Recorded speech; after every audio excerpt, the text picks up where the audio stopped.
నమస్తే అందరికీ. మీరు ఏ జాబ్ చూసుకున్నా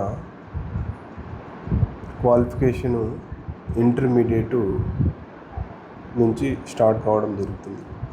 అలాగే మీకు ఒక 4 స్టెప్స్ ఉంటాయి మనకు జాబ్ రావాలంటే.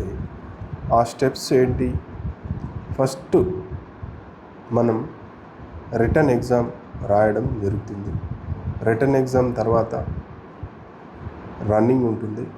రన్నింగ్ తర్వాత పిఎఫ్టి ఫిజికల్ ఫిట్నెస్ టెస్ట్ ఉంటుంది.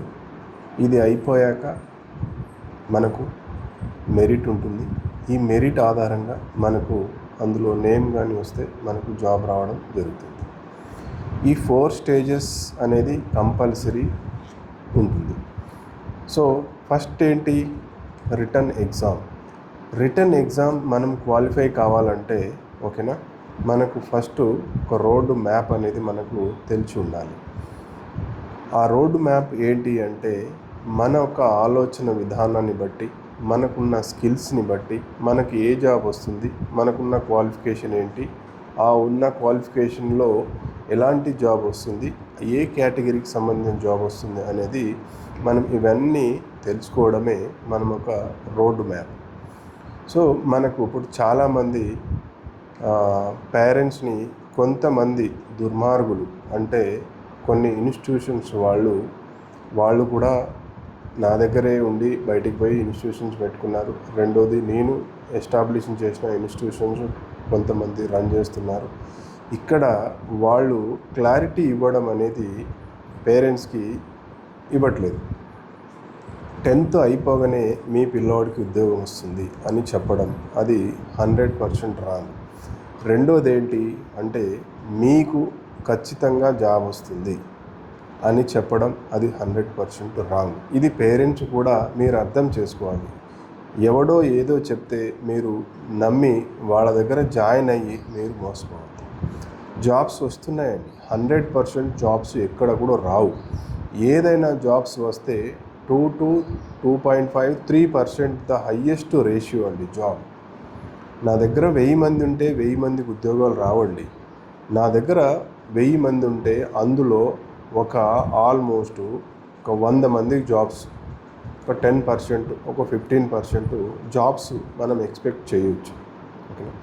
సో మీరు 10th అయిపోగానే ఇంటర్మీడియట్తో పాటు మీకు మా దగ్గర జాయిన్ వస్తే జాబ్ వస్తుంది అని కొంతమంది ఎదవలు చెప్తున్నారు.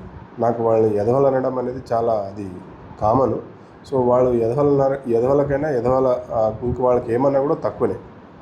సో కాబట్టి దయచేసి మీరు పేరెంట్స్ కానీ పిల్లలు కానీ మీరు అర్థం చేసుకోండి.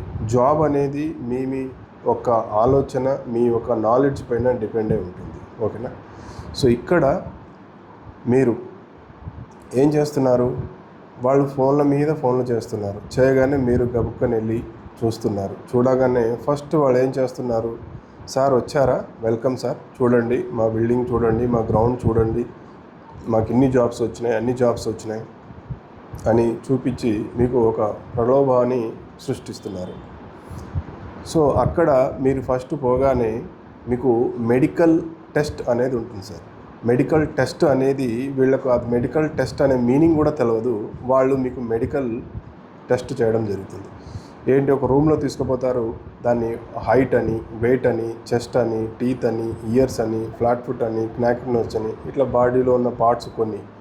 సరే, వాళ్ళకు తెలిసో తెలియకనో వాళ్ళ దగ్గర ఉన్న ఎంప్లాయీస్ వాళ్ళకు ఏదో వాడి పని అదన్నమాట. వాడికి ఏదో ఎక్స్పీరియన్స్ బాగా, వీడు డాక్టరు లేకపోతే రిటైర్డ్ పర్సన్స్, మరి వీడికి ఏం క్వాలిఫికేషన్స్ ఉన్నాయనేది మాకు తెలియదు. చేసేసి height, weight, chest, nose, teeth, ears, flat foot ఒక ఫామ్ ఉంటుంది జనరల్గా. ఆ ఫామ్ మీద అన్నీ ఫిలప్ చేసేసుకొని వచ్చి, బాబు సార్ మీ బాబు ఫిట్ అయిపోయాడు సార్, ఒక పుస్తకం చూపిస్తారు. అది కలర్ బ్లైండ్నెస్ అనేది ఒకటి ఉంటుంది. ఓకేనా. సో అన్ని మధ్యలో డిఫరెంట్ కలర్ డాట్స్ ఉండి దాంట్లో ఏదో నంబరింగ్ ఉంటుంది, ఆ నెంబర్ చెప్పాలి. అది అయిపోతే సార్ మీ వాడికి ఫిట్. సరే సైటు అంటారు. అసలు సైట్కినో కలర్ బ్లైండ్కి సంబంధం ఉండదండి. కలర్ బ్లైండ్నెస్ అనేది అది ట్రీట్మెంట్ ఏముండదు, ఎవరో 100లో ఒకరికి వస్తుంది, అది పెద్ద ప్రాబ్లం లేదు. సో సైట్ విషయంలో కూడా సార్ 2.5 ప్లస్ ఆర్ మైనస్, ఇంకా 3.5 ప్లస్ ఆర్ మైనస్ ఉండొచ్చు అని. అంటే రకరకాల వాళ్ళు చేసేసి ఇట్లా మెడికల్ అని చెప్పేసి పేరెంట్స్ని మోసం చేసి పిల్లోడిని ఇబ్బంది పెట్టి వాళ్ళకు అడ్మిషన్ తీసుకోవడం జరుగుతుంది. ఆరా తీసి 2 సంవత్సరాలు ఇంటర్మీడియట్ చదివించి మళ్ళీ వాళ్ళకి ఏం చెప్తున్నారు, మీరు ఇంటర్మీడియట్లోనే మీకు జాబ్ వస్తుంది. ఎట్లా జాబ్ వస్తుందండి ఇంటర్మీడియట్లో? జనరల్గా మీరు ఆలోచించండి. ఇంటర్మీడియట్ అనేది ఒక 10th అయిపోయే వారికి 15 years ఉంటాడు, ఓకేనా. ఇంటర్ అయిపోయే వారికి 2 years అంటే 17 years. సో ఇంటర్ తర్వాతనే మీరు ఎలిజిబిలిటీ వస్తుంది. ఎవరో కొంతమంది పిల్లలు ఎడ్యుకేషన్ లేట్ జాయిన్ చేయడం, లేక ఎక్కడో మధ్యలో ఏదైనా తరగతి మిస్ అయ్యి తప్పితే వాళ్ళకొక ఏజ్ అటు ఇటు ఉంటుంది. అది మీరు కన్సిడర్ చేసి 17 years తర్వాతే మీ పిల్లలకి ఎలిజిబిలిటీ అనేది వస్తుంది. అది 10th మీద జాబ్స్ కావచ్చు, ఇంటర్ మీద జాబ్స్ కావచ్చు. ఇక్కడ కూడా నేను క్వాలిఫికేషన్ గురించి కూడా మీకు చిన్నగా వివరంగా క్లియర్గా చెప్తాను. మీరు ఒకటి గమనించండి, 10th పైన ఉన్న జాబ్స్ అండి చాలా లీస్ట్ పొజిషన్ జాబ్స్ ఉంటాయి. అంటే లైక్ జనరల్ డ్యూటీ, దాని పేరే జనరల్ డ్యూటీ. సో అందులో ఉన్న ట్రేడ్స్ నేను మీకు ఈ వీడియో ద్వారా చెప్పొద్దు, ఎందుకంటే ఆ ట్రేడ్స్కి నేను తక్కువ చేసినట్టు అవుతుంది కాబట్టి అది. సో మీకు ఇప్పుడు ఫర్ సపోజ్ నేవీలో ఉంటుంది, నేవీలో ఎంఆర్ అని ఉంటుంది. ఎంఆర్ అంటే ఏంటండి అంటే మెట్రిక్ రిక్రూట్మెంట్. మన 40 ఏళ్ల క్రితం ఇప్పుడు SSC 10th అని అంటున్నాం, అప్పుడు మెట్రిక్ అనేవాళ్ళు. అంటే ఈ మెట్రిక్ మీ తాతనో లేకపోతే మీ డాడీనో అడగండి, మెట్రిక్ అంటే ఏంటి అంటే మెట్రిక్ అంటే 10th క్లాస్ అనమాట. ఆ మెట్రిక్ స్టాండర్డ్ మీద ఉన్న రిక్రూట్మెంటే ఎంఆర్ అంటే మెట్రిక్ రిక్రూట్మెంట్. ఇందులో వాళ్ళకున్న క్వాలిఫికేషన్ ఏం జాబ్స్ ఇస్తారండి ఇండియన్ ఆర్మ్డ్ ఫోర్స్లో? ఒకటి మీరు ఆలోచించండి. అంటే కుక్కు, స్టివాయిడు, సఫాయి వాలా, ధోబీ వాలా, మోచి వాలా. సో ఇవన్నీ నేను మీకు చెప్పొద్దు. సో బార్బార్, డ్రైవర్ వల్ల ఇవన్నీ కూడా ఏంటంటే లీస్ట్ జాబ్స్ అండి. సో మీకు ఈ జాబులు సమ్మతమే, మాకు ఈ జాబులు వచ్చినా పర్వాలేదు అని అనుకుంటే then you apply direct. You don't depending to others. ఎందుకు మీరు పక్కవాడి పైన డిపెండ్ అయి ఉంటారు? మీరు మొబైల్లో కూడా అప్లై చేసుకోవచ్చు. దానికి ఉన్న సిలబస్ అంది నథింగ్. సిలబస్ చాలా ఈజీగా, జస్ట్ మీరు జీకే ఫాలో అయితే మీరు పాస్ అయిపోతారు. జనరల్ స్టడీస్ ప్రిపేర్ అయిపోతే అయిపోతుంది. ఇది కాన్సెప్ట్. సో నేను మీకు దయచేసి ఏం చెప్తున్నానంటే, ఇదే ఇండియన్ ఆర్మ్డ్ ఫోర్స్లో 2 రకాలుగా జాబ్స్ ఉంటాయి. ఒకటి ఆఫీసర్స్, రెండోది పర్సనల్ ఆఫీసర్స్. మీరు ఇంటర్మీడియట్ మంచిగా చదవండి. మంచిగా చదివినాక మేము ఆటోమేటిక్ ఇంటర్మీడియట్ కంప్లీట్ అయిపోయాక మీకు 10+2 క్వాలిఫికేషన్ మీద ఏవైతే జాబ్స్ ఉన్నాయో, కానిస్టేబుల్ జాబ్స్ కానీ, రైల్వే జాబ్స్ కానీ, సో మనకు SSC కానీ, సో 10+2 కాస్త బెటర్ జాబ్స్ అనేవి ఉంటాయి. ఇవి కూడా అలాంటివే, కానీ కొంచెం వీటికన్నా బెటర్. మీరు ఇది గమనించండి. దీనికి సంబంధించి మేము +2 తర్వాత రేపు ఫ్యూచర్లో రాసుకునే గవర్నమెంట్ జాబ్స్కు సిలబస్ ఏదైతే ఉంటుందో, సరే సిలబస్ ఏముంటుంది? ఇదే మ్యాథ్స్ ఉంటుంది, ఫిజిక్స్ ఉంటుంది, ఓకేనా. సో ఇంగ్లీష్ ఉంటుంది, ఆప్టిట్యూడ్, రీజనింగ్, జీకే. ఈ సిలబస్ కాకుండా వేరే సిలబస్ ఏమైనా అడుగుతారా? దీంట్లో కాస్త లెవెల్స్ అనేవి ఉంటాయి. లెవెల్ 1, 2, 3, 4. మనకు క్వశ్చన్ అడిగే విధానం మనం అర్థం చేసుకుంటే మనం ఆన్సర్ చేయొచ్చు. సో 10+2 క్వాలిఫికేషన్ మీద ఏ క్వశ్చన్స్ అడిగినా కూడా మీరు క్వశ్చన్ని జాగ్రత్తగా చదవండి. క్వశ్చన్ 99% ఫార్ములా బేస్డ్ క్వశ్చనే అడుగుతాడు. మీకు తిక్క క్వశ్చన్లు డెప్త్ జేఈ మెయిన్స్ లాగా, ఎంసెట్ లాగా అడగడండి. ఎందుకంటే మీరు ఒకటి గమనించవచ్చు, మీకు రోడ్ మ్యాప్ అనేది క్లియర్గా ఉండాలి. మీకున్న క్వాలిఫికేషన్ని వాళ్ళు పెట్టే ఎగ్జామ్స్, మీ క్వాలిఫికేషన్ ప్రకారంగా ఎగ్జామ్ క్వశ్చన్స్ అనేది అడగడం జరుగుతుంది. అందులో మీరు total questions and duration of time, ఈ రెండింటిని మీరు క్యాల్కులేట్ చేసుకోండి. సో ఒక క్వశ్చన్కి ఎంత టైం వస్తుంది, ఆ టైంలో మీరు ఆన్సర్ చేస్తున్నారా లేదా అనే ఆలోచించే ఆ స్టాండర్డ్ ఆఫ్ క్వశ్చన్స్ ఇవ్వడం జరుగుతుంది. ఇది ఫస్ట్ మీకు క్లారిటీ ఉండాలి. దీని తర్వాత ఓకేనా, రిటర్న్ ఎగ్జామ్ కానీ మీరు పాస్ అవుతే నెక్స్ట్ వచ్చేసి మీకు రన్నింగ్ ఉంటుందండి. దీనికి మళ్ళీ బిట్వీన్ టైం గడువు ఇస్తాడు, ఓకేనా. రిటర్న్ ఎగ్జామ్కును సో మనకు రన్నింగ్కి గడువు ఇస్తాడు. ఇది అయిపోయాక మనకు మెడికల్ ఉంటుందండి, ఫిజికల్ ఫిట్నెస్ టెస్ట్. అది కూడా ఇండియన్ ఆర్మ్డ్ ఫోర్సు డాక్టర్సే చేస్తారండి, బయట వాళ్ళు చేయరు, ఓకేనా. ఇది అయిపోయాక మనకు మెరిట్ అనేది వస్తుంది. ఆ మెరిట్లో మనకు పేరు ఉంటే జాబ్ అనేది రావడం జరుగుతుంది. ఇది యాక్చువల్లీ ప్రొసీజర్.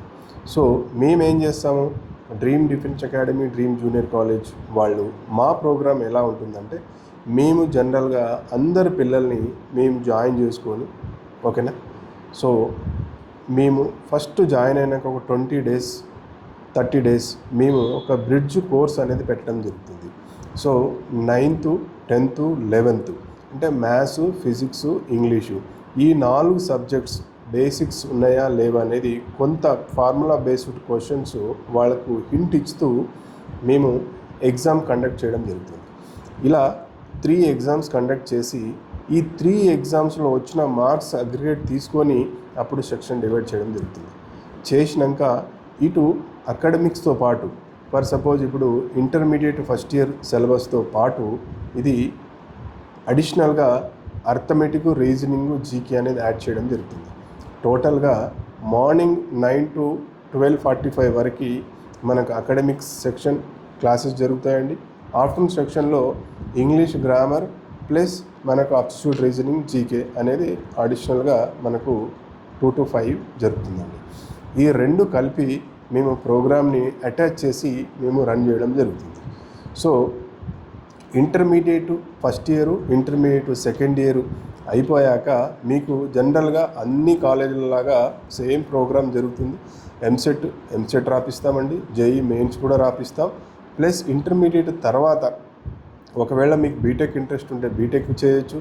ఒకవేళ లేదు మాకు జాబ్సే కావాలనుకుంటే డిగ్రీ కాలేజ్ కూడా మా దగ్గరే ఉంటుంది. సో మీరు ఇంటర్మీడియట్ తర్వాత అన్ని జాబ్స్ కూడా మేమే అప్లై చేస్తాం. ఇటు డిగ్రీ చదివిస్తాం, ప్లస్ ఇటు మళ్ళీ ప్రిపరేషన్ చేస్తాం. జాబ్స్ మేమే అప్లై చేస్తాం, మీతో మేము అప్లై చేసి మీతో ఎగ్జామ్స్ రాపిస్తాం. మీరు ఏ జాబ్ అయితే సెలెక్ట్ అవుతారో ఆ జాబ్లో మీరు సర్వీస్లోకి వెళ్ళే అవకాశం ఉంటుంది. సో ఇంటర్ తర్వాతనే ఏదైనా జాబ్స్ వస్తాయండి. సో మేము ఇంటర్మీడియట్ ఫస్ట్ ఇయర్ నుంచి మేము ఇది ఆప్టిట్యూడ్, రీజనింగ్, జిఎస్ అనేది మేము దీంతో పాటే అటాచ్ చేసి చెప్పడం వల్ల ఇంటర్మీడియట్ అయిపోతూనే మీకు ఎలిజిబిలిటీ రాగానే అప్లై చేస్తాం కనుక మీకు తొందరగా జాబ్ వచ్చే అవకాశం ఉంటుంది. ఇది మీరు గమనించండి. సో మీరు 2 సంవత్సరాల తర్వాత 3 సంవత్సరాల తర్వాత జాబ్ ప్రిపరేషన్ ఈ ఇంటర్మీడియట్తోనే ప్రిపేర్ అవ్వడం జరుగుతుంది. మీకు డైలీ గ్రౌండ్ ఉంటుంది, ఓకేనా. సో క్లాసెస్ ఉంటాయి, మంచి భోజనం ఉంటుంది, అన్ని ఫిజికల్ ఫిట్నెస్ టెస్ట్లు కూడా మేము అన్నీ రెగ్యులర్గా చూసుకుంటాం, ఓకేనా. సో చిన్నగా ఏదైనా ప్రాబ్లమ్స్ ఉంటే కూడా గ్రౌండ్లో క్లియర్ చేస్తాం. ఏదైనా డాక్టర్కి సంప్రదించాల్సి వస్తే డాక్టర్ని కూడా కన్సల్ట్ అవుతాం. సో అలాంటి అన్నీ కూడా మాకున్న ఎక్స్పీరియన్స్. ఇక్కడ ఏంటంటే ఎక్స్పీరియన్స్ ఇంపార్టెంట్ అండి. ప్రతి కొంచెం తెలియగానే ఈరోజు యూట్యూబ్లోకి వచ్చి ఒక వీడియో చేసి పెట్టడం జరుగుతుంది. ఇవన్నీ కాకుండా కాస్త వాళ్ళకున్న అనుభవం ఏంటి, ఎక్స్పీరియన్స్ ఏంటి, వీళ్ళు ఎన్ని సంవత్సరాల నుంచి రన్ చేస్తున్నారు అని ఆలోచించి మీరు నిర్ణయం తీసుకుంటే మీరు మంచి వేలో వెళ్తారని నా ఒక ఉద్దేశం అండి. కొంతమంది డిఫరెంట్ మీరు మెడికల్స్లో ఇబ్బంది పడి మోసపోవద్దు, సబ్జెక్ట్లో ఇబ్బంది పడి మోసపోవద్దు, పెద్ద బిల్డింగ్లు చూసి మోసపోవద్దు, పెద్ద గ్రౌండ్లు చూసి మోసపోవద్దు. గ్రౌండ్లో ఏందండి, ఏం తింటారా, కొనుక్కుంటారా? గ్రౌండ్ వాళ్ళ బిల్డింగ్స్ కొనుక్కుంటారా? ప్రాపర్టీ కొనడానికి వచ్చారా? లేదు కదా. మీకు కావాల్సింది ఏంటి సార్? మంచి ఎడ్యుకేషన్ కావాలి, ఓకేనా. మంచి ఫుడ్ కావాలి. మంచి ఫుడ్, ఎడ్యుకేషన్ డ్రీమ్లో దొరుకుతుంది. వాళ్ళ దగ్గర కూడా చూడండి, వాళ్ళ దగ్గర ఉన్న పిల్లల్ని అడగొచ్చండి. ఎవరైతే మీరు ఫస్ట్ ఇయర్ కంప్లీట్ అయ్యి సెకండ్ ఇయర్లో ఉన్న పిల్లల్ని, మా పిల్లల్ని ఇక్కడ జాయిన్ చేయొచ్చా అని అడగండి. వాళ్ళే చెప్తారు క్లియర్గా. అంకుల్ ఇక్కడ మీరు జాయిన్ కావద్దు, ఇవన్నీ చూసి మోసపోవద్దు అని వాళ్ళే చెప్తారు. అదే సేమ్ స్టైల్లో మా దగ్గర ఉన్న పిల్లల్ని కూడా అడగండి. సార్ మేము సర్వీస్ మోటోలో పనిచేస్తున్నాం, ఇంతమందికి జాబ్స్ వచ్చినాయి, ఏ ఒక్కరి దగ్గర కూడా మేము ₹1,00,000 ఇవ్వండి, 2 లక్షలు ఇవ్వండి, బాండ్లు రాసుకొని పిల్లల్ని చీట్ చేయలేదండి. 1% దగ్గర కూడా. మేము కేవలం ఎడ్యుకేషన్ ఇస్తాం. ఎడ్యుకేషన్కి సంబంధించి మేము సర్వీస్ మోటోలో ఉన్నాం కాబట్టి వాళ్ళకి మేము సర్వీస్ ఛార్జెసే చేస్తాం, అంతే. సో కాబట్టి మీరు దయచేసి ఎవరు ఏదో చెప్పారని మీకు మోసపోవద్దు సార్. మీరు విని అన్నీ చూసి ఆలోచించి నిర్ణయం తీసుకోవచ్చు. కాబట్టి మీకు ఏదైనా డౌట్ ఉంటే కూడా ఒక నెంబర్కి కాల్ చేయొచ్చు. 8688856111. ఇది నా పర్సనల్ నెంబర్, మీరు కాల్ చేయొచ్చు, ఓకేనా. సో ఏదైనా రోడ్ మ్యాప్ మిత్రమా, అది మీకే తెలుసు. అది మీకే ఐడియా ఉంటుంది. సో దయచేసి మీకంటూ ఒక రోడ్ మ్యాప్ ఉంటేనే మీరు రండి, జాయిన్ అవ్వండి. ఓకేనా? సో మీకు నిజంగా కళ ఉంటే ఆ కళల్లో నిజం చేసుకోవడానికి you come to join in dream. Then after అది ఫుల్ఫిల్ చేసుకునే వెళ్తారనేది నేను అనుకుంటున్నాను. Come to join in dream, then fulfil your dream. Thank you. జై హింద్, జై భారత్.